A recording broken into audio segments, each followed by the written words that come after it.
Assalamualaikum warahmatullahi wabarakatuh. Selamat pagi semuanya. Saya harap Anda pada hari ini dalam keadaan sehat walafiat tanpa kurang suatu apa. Oke, jumpa lagi dengan saya pada mata kuliah statistik, dan pada kesempatan hari ini kita akan mendiskusikan mengenai uji komparasi, di mana nantinya kita akan menggunakan statistik non-parametris. Pada kesempatan yang lalu kita sudah mendiskusikan mengenai uji korelasi, di mana datanya nanti berdistribusi tidak normal, dan nanti kita di kesempatan yang lalu kita sudah mencoba menghitung menggunakan rumus non parametris, yaitu Spearman rank, di mana pada rumus yang kita gunakan adalah rho yang pertama, yang kedua dilanjutkan dengan uji Z. Kemudian untuk yang komparasi, kita akan membandingkan kemampuan bahasa Inggris antara MIPA kelas A dengan MIPA kelas B. Jadi hipotesisnya adalah tidak ada perbedaan pada kemampuan bahasa Inggris antara MIPA A dengan MIPA B. Kalau hipotesis alternatifnya atau HA-nya adalah terdapat kemampuan MIPA A dengan MIPA B. Setelah diberikan tes, maka skornya adalah seperti ini. Oh iya, ini terdapat perbedaan jumlah siswa antara MIPA A dengan MIPA B, di mana MIPA A 31 siswa dan MIPA B 28 siswa. Di sini saya tidak akan membahas mengenai deskriptif statistik, nanti Anda bisa mencarinya sendiri sesuai dengan petunjuk yang sudah kami berikan beberapa pertemuan yang lalu. Dan juga saya juga tidak akan membahas mengenai uji normalitas, nanti Anda akan menghitung sendiri dan insya Allah datanya abnormal semua. Nah, karena datanya abnormal, maka kita akan menggunakan rumus non parametris, dan sebenarnya ada banyak sih di sini. Nanti Anda bisa lihat di bukunya Sugiono halaman 142, ada rumus chi-square 2 sampel, ada Fisher exact probability test, ada tes median, dan ada Mann-Whitney U-test. Nah, pada kesempatan ini saya akan memberikan tutorial mengenai penggunaan Mann-Whitney U-test, karena saya pikir rumus ini paling mudah dipahami oleh mahasiswa non eksak, non matematika, dan non fisika. Jadi ini yang paling paling mudah untuk dipelajari dan untuk dipahami. Oke, di sini rumusnya adalah U1 sama dengan N1 kali N2 ditambah N1 kali N1 plus N1 dibagi 2 dikurangi R1, dan U2 sama, hanya N-nya diganti, yang tadinya N1 diganti menjadi N2. Terus di sini karena N-nya itu lebih dari 10, maka kita lanjutkan dengan rumus Z, di mana U dikurangi N1 kali N2 per 2 dan seterusnya. Nah, di sini untuk menjalankan atau untuk mengoperasikan Mann-Whitney U-test ini, maka kita harus merubah datanya menjadi data ordinal atau ranking. Jadi sama seperti korelasi yang kemarin, kita harus meranking. Bedanya adalah ketika korelasi kemarin itu kita ranking satu per satu, tapi kalau yang Mann-Whitney U-test ini kita tidak meranking mereka satu per satu, tapi langsung datanya dijadikan satu. Untuk lebih jelasnya, maka silakan nanti Anda mengikuti panduan ini. Oke, ini kosong masih ya rankingnya. Kita akan copy dulu datanya, kemudian kita pastekan di bawah di ruang kosong. Anda boleh menggunakan new table atau new sheet atau new workbook boleh, tapi kalau saya di bawah ini saja cukup. Sampai 31 ya. Oke, kemudian yang berikutnya ini kita pastekan di bawah yang MIPA A. Nilai-nilai MIPA B dipastekan di bawah MIPA A. Kemudian untuk memudahkan kita beli warna di sini warna kuning. Untuk membedakan antara MIPA A dengan MIPA B, dan ini nomornya diteruskan sampai bawah. Seperti itu. Jadi total siswanya adalah 59. Oke. Kita buat dulu tabelnya. Nah, seperti itu. Langkah yang kedua adalah kita mengurutkan data tertinggi ke terendah. Seperti biasa, kita klik data, kemudian kita klik sort largest to smallest. Seperti itu. Oke, kita urutkan ini ranking 1, ranking 2, dan seterusnya. Kita drag ke bawah.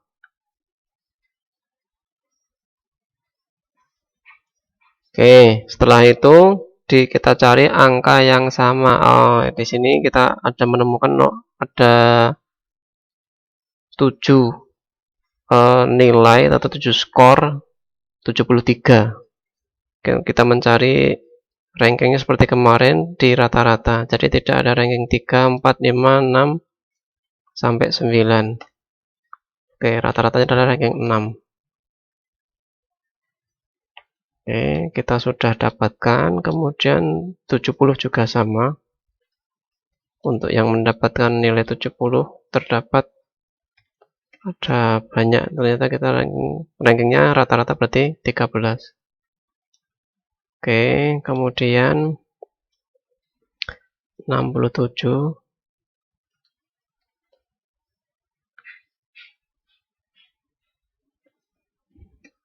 21,5.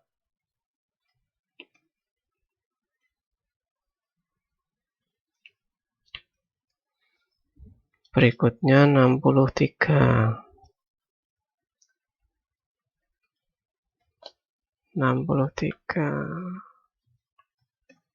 31, terus nilai 60,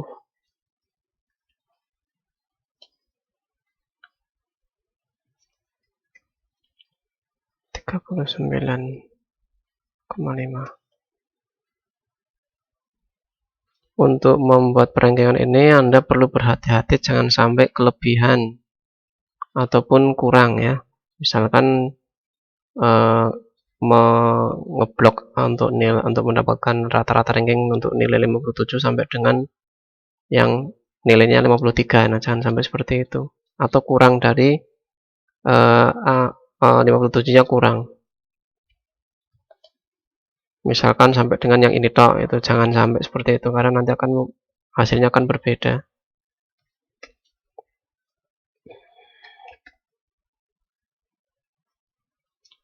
Oke, dilanjutkan nilai 53. Oh, ternyata hanya 2, berarti 52,5. Terus 47-nya ada 3, berarti 55. 43-nya ada 2, 57,5. Yang terakhir 59. Oke. Setelah ini kita urutkan kembali datanya sesuai seperti kondisi seperti semula. Di sini ada satu siswa yang tidak mau disortir. Ini berapa? 59. Oh, ternyata ini adalah siswa yang terakhir. Kita cut saja, kita pastekan di yang paling bawah. Seperti itu untuk memudahkan. Nah, setelah itu kita copy rankingnya saja.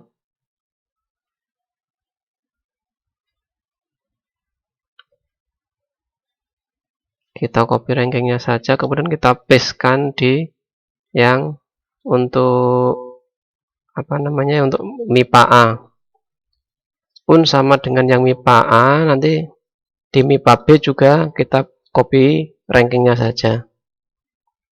Kita pastekan di MIPA B. Di sini. Nah, seperti itu. Kita hanya butuh summary-nya saja, jumlahnya saja. Kita langsung aja di sum, pakai auto sum.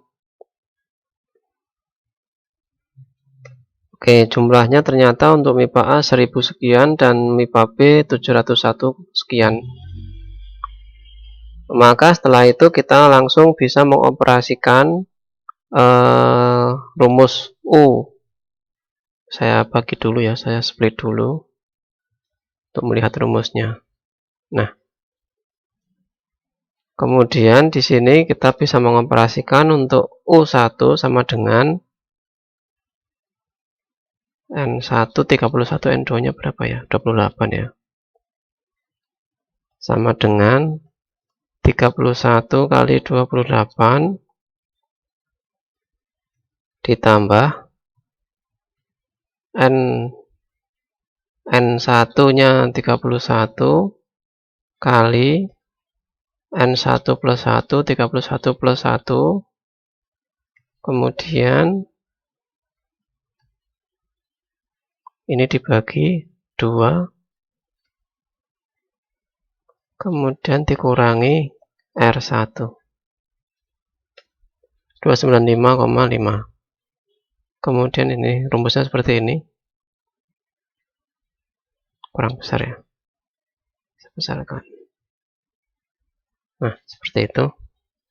N1 kali N2 ditambah N1 kali N1 plus 1 per 2 dikurangi R1. Seperti itu. Untuk U2 ini tinggal diganti saja, di copy terus diganti, diedit sedikit. Jadi yang tadinya N1 diganti dengan N2. N2 nya di sini tinggal diganti 28, kemudian di sini juga diganti 28. Nah, ininya diganti. D132 nya diganti dengan yang ini. I129 572,5. Seperti itu ya. Nah, nanti jadi nanti kita akan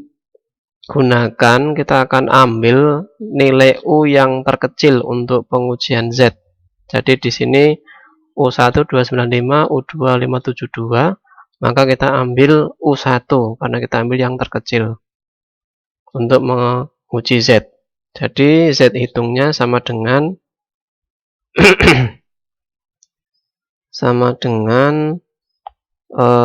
U1 karena yang terkecil dikurangi N1 kali N2 31 kali 28, ini dibagi 2 bagi 2, kemudian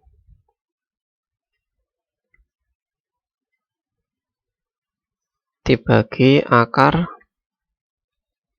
dari N1 kali N2 31 kali 28, kemudian dikali N1 plus N2 31 ditambah 28 ditambah 1, kemudian ini dibagi 12 bagi 12. Oke, kita enter. Sebentar, saya cek dulu ada yang salah kah. U1 dikurangi 31 kali 28 bagi 2. Oke, ini sudah benar. Akar dari 31 kali 28 kali 31 tambah 28 tambah 1. Oke, ini benar. Oh, ini bukan kali ya, bagi ini. Bagi 12. Oke.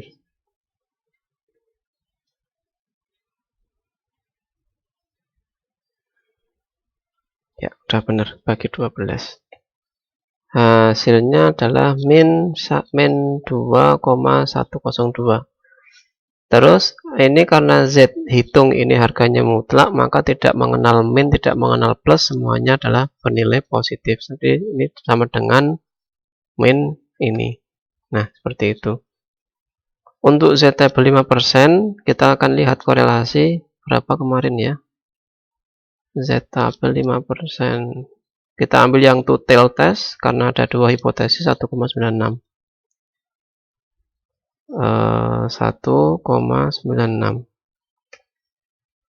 Oke, keputusannya bila Z hitung lebih besar dari Z tabel, maka HA yang diterima. Ini lebih besar sama dengan ini, maka HA diterima, HA ditolak.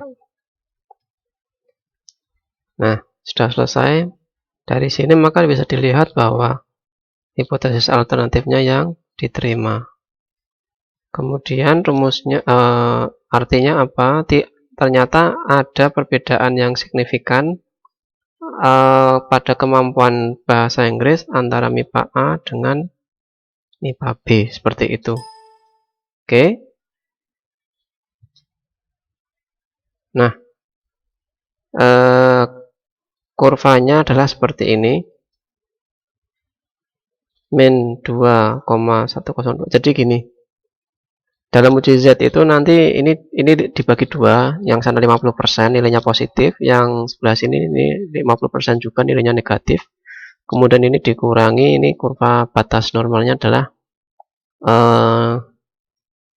ini 2, ini 5%. Jadi di sini adalah 2,5%, ini 2,5%, seperti itu.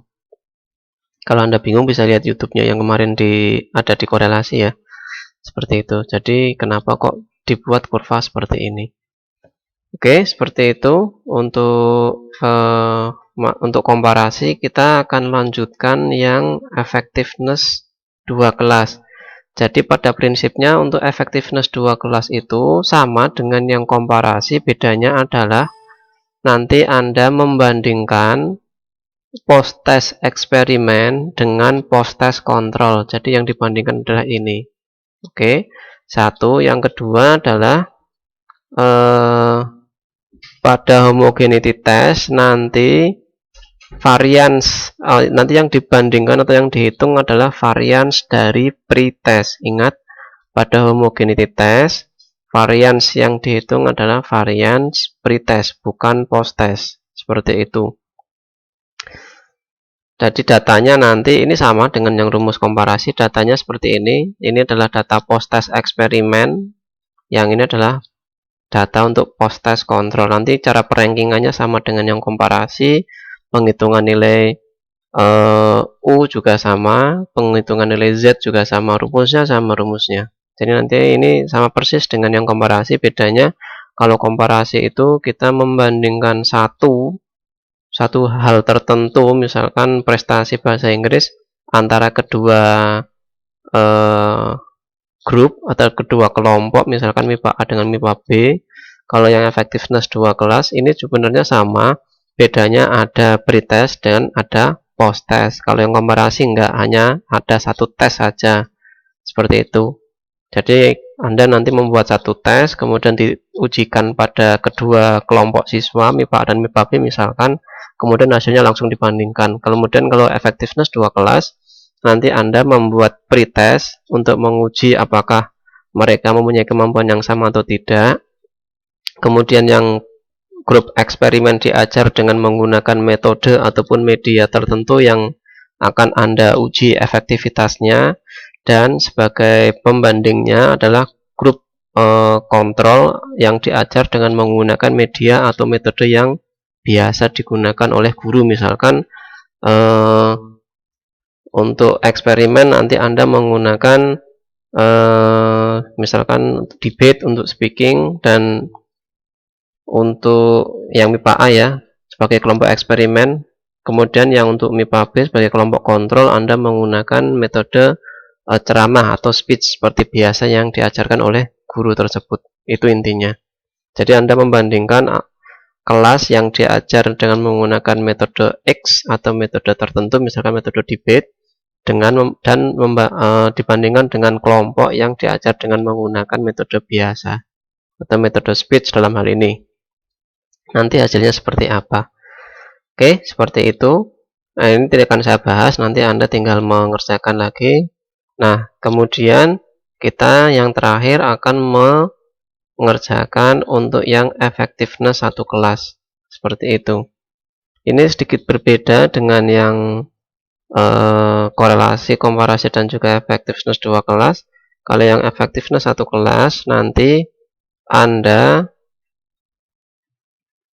hanya ada satu kelas saja atau satu kelompok yang akan dibandingkan nilai pretest dengan nilai post-test.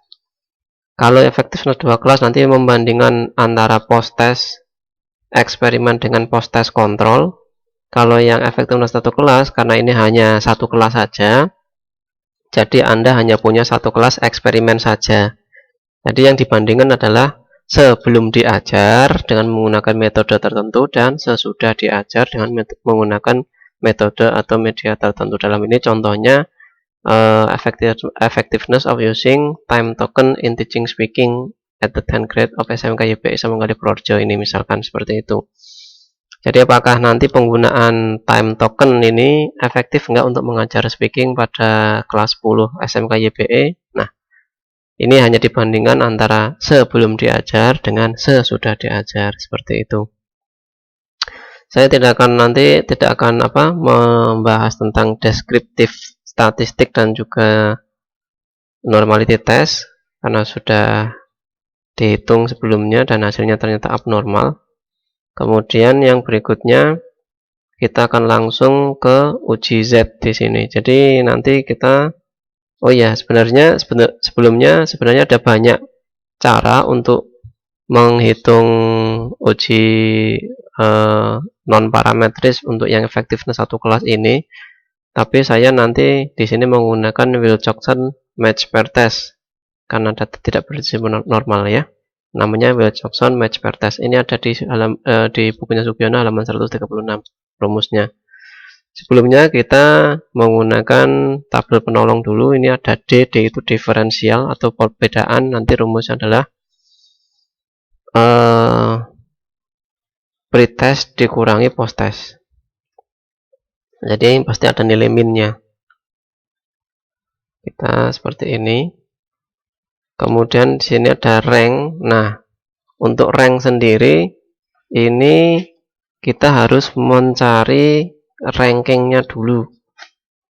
Kita harus mencari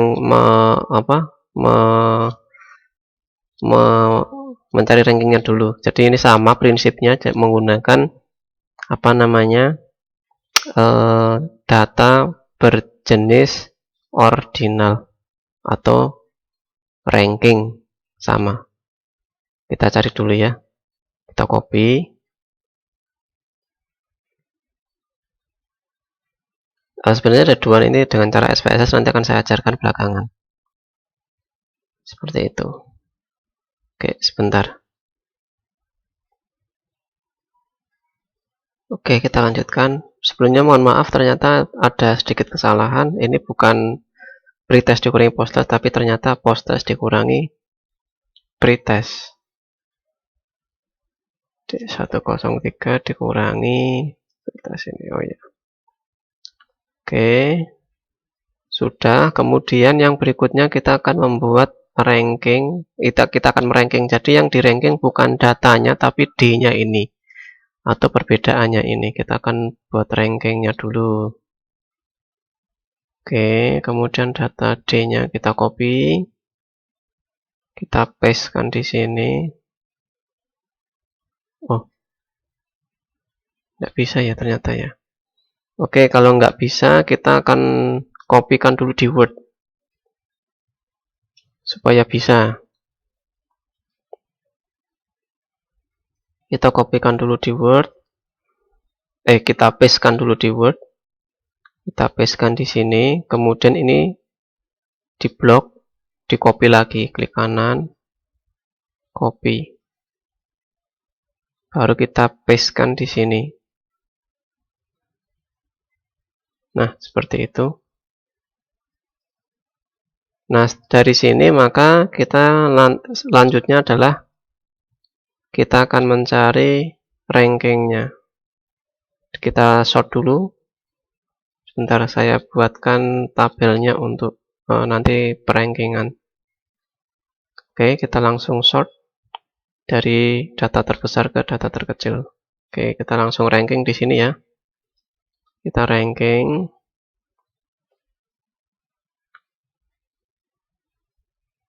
Nah, sudah. Di sini ada nilai yang sama. Kita seperti yang tadi aturannya. Ini 5,5, 5,5. Ini 8, ini 8, ini 3, 11. 11, ini 12-nya ada 12-nya ada banyak ini ya. 16,5. Oke, kemudian ranking 11-nya 11-nya 1, 10-nya ada 10-nya ada 20, ini berarti ranking 24. Oke, sudah. 9-nya ada 2, berarti ini ranking 27,5. Yang berikutnya 8-nya ada 3, berarti ini ranking 30. 7, 4, 1, ya sudah selesai. Kemudian kita kembalikan lagi posisinya seperti semula. Oke, seperti itu. Setelah itu kita copy rankingnya, kemudian kita pastekan di atas. Nah, di sini. Oke, dari sini ternyata rankingnya itu nilainya positif semua. Jadi kita misalkan ya, ini misalkan di sini min 3, maka di sini kita tempatkan angka 3 pada angka yang min. Di sini 0. Seperti itu. Oke. Itu contoh. Tapi karena di sini nilainya positif semua, ya sudah, berarti ini kita kopikan saja di ranking yang positif, yang negatif 0. Ingat, bila nanti ada ranking yang negatif, tempatkan pada ini apa namanya ya? Pada kolom yang negatif. Misalkan di sini ini contoh saja, saya ulangi lagi, ini contoh saja. Misalkan di sini min 3 ya, min 3 ranking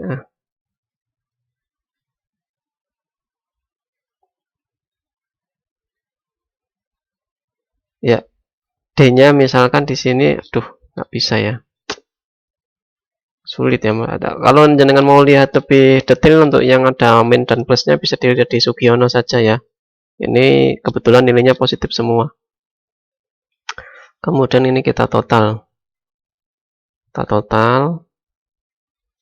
Nah, seperti itu jumlah N-nya 34, 34. Oke, seperti itu. Setelah itu kita baru bisa mengaplikasikan pada rumus Z. Rumusnya seperti ini.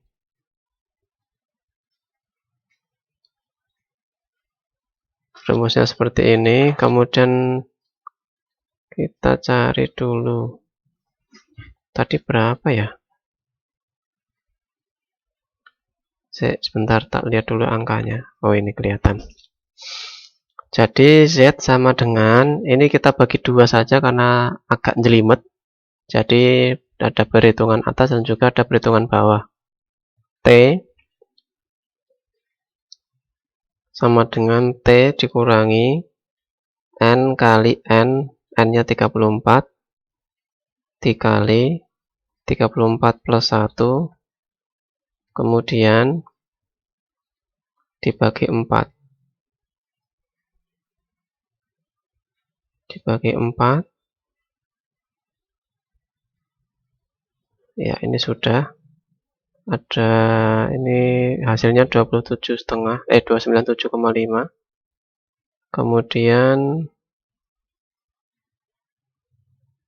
Kemudian kita cari hitungan bawahnya sama dengan akar dari N 34 kali N plus 1 dikali, ini di anu dulu ya,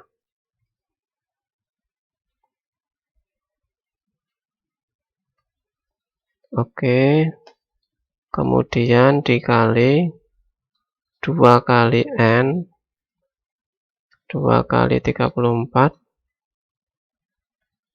plus 1, kemudian ini dibagi, saya tambahkan lagi plusnya, kurungnya dibagi 24. Oke, kita buat menjadi 3, 2 angka di belakang koma, ini juga sama.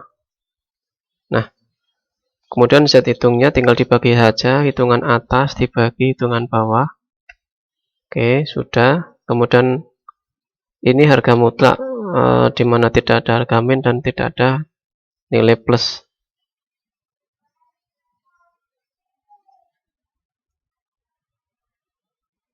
Nah, setelah itu ini harga mutlak ini nanti tinggal diubah. Apabila Z hitungnya ini bernilai negatif, maka di sini tinggal diubah menjadi nilai positif. Karena ini sudah nilainya positif, ya sudah, ini tinggal disama dengan aja. Tapi kalau misalkan negatif, misalkan yang atas itu negatif seperti ini misalkan, nah, maka ini sama dengan min, kemudian diklik yang sel ini. Misalkan di sini sama dengan min, kemudian klik sel ini, enter. Seperti itu caranya ya. Karena ini nilainya positif, maka ya sudah dibiarkan saja. Kemudian untuk Z tabel 5% sama dengan yang aturannya sama dengan yang dekorelasi 1,96 dan juga komparasi serta effectiveness 2 kelas. Kemudian keputusannya sama dengan jika Z hitung ini lebih besar sama dengan Z tabel, maka HA diterima. Bila kurang dari itu, maka HA ditolak. Nah, seperti itu, ternyata HA-nya diterima. Oke, artinya apa? Kita tinggal copy saja bunyi dari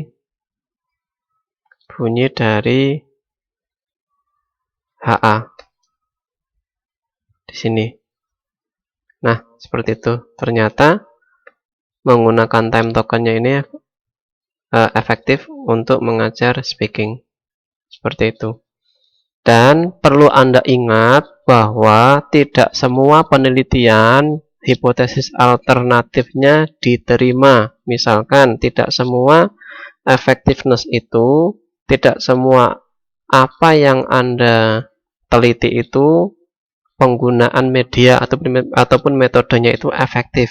Bisa saja penggunaan media Anda itu efektif di sekolah lain atau pada kelompok lain dan ternyata tidak efektif pada kelompok yang Anda teliti. Itu tidak masalah. Mohon Anda untuk tidak nanti ya pada ketika Anda mengerjakan skripsi, mohon untuk tidak memanipulasi data atau mengubah nilai sehingga Anda memaksakan hasil penelitian Anda itu efektif. Seperti itu. Itu sangat apa ya, sangat buruk lah.